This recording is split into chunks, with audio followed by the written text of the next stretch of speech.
আমাদের প্রথম কাজ হলো রমজানের আমলগুলোকে, অতীতের আমলগুলোকে নষ্ট না করা।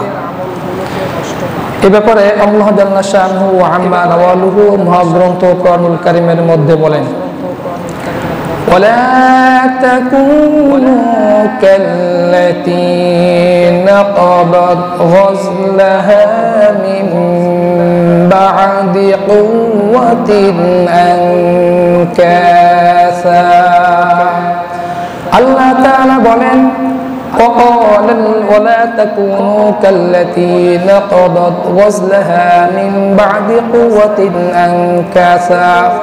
হে দুনিয়ার মানুষ, তোমরা ওই মহিলার মতো হও না যেই মহিলাটি নাকাদাত গজলাহা মিন বাদি কুওয়াতিন আনকাসা, নিজের শক্তি সামর্থ্যকে ব্যয় করে যেই মহিলাটি সুতাগুলো সুন্দরভাবে গুটালো, যেই মহিলাটি সুন্দরভাবে সুতা গুটানোর পরে, সুতাকে গুছিয়ে রাখার পরে, সুতা পাকিয়ে পাকিয়ে রশি বানানোর পরে যেই মহিলাটি যেই রশিকে আবার কর্তন করলো, কেটে ফেললো, তোমরা ওই রকম হও না।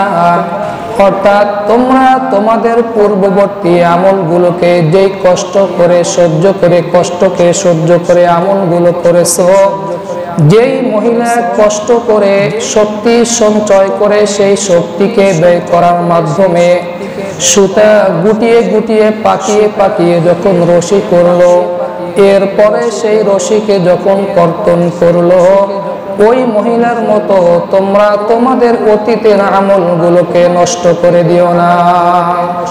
এজন্য আমরা রমজান মাসে কষ্ট করে যে আমলগুলো করেছি, এই আমলগুলোকে, এই আমলের সওয়াবগুলোকে যথাস্থানে রাখা, অন্য কোনো খারাপ আমলের মাধ্যমে এই নেকির কাজগুলোকে, সওয়াবগুলোকে নষ্ট না করা, এটাই হলো রমজান পরবর্তী মুসলমানদের জন্য প্রথম করণীয় একটি আমল।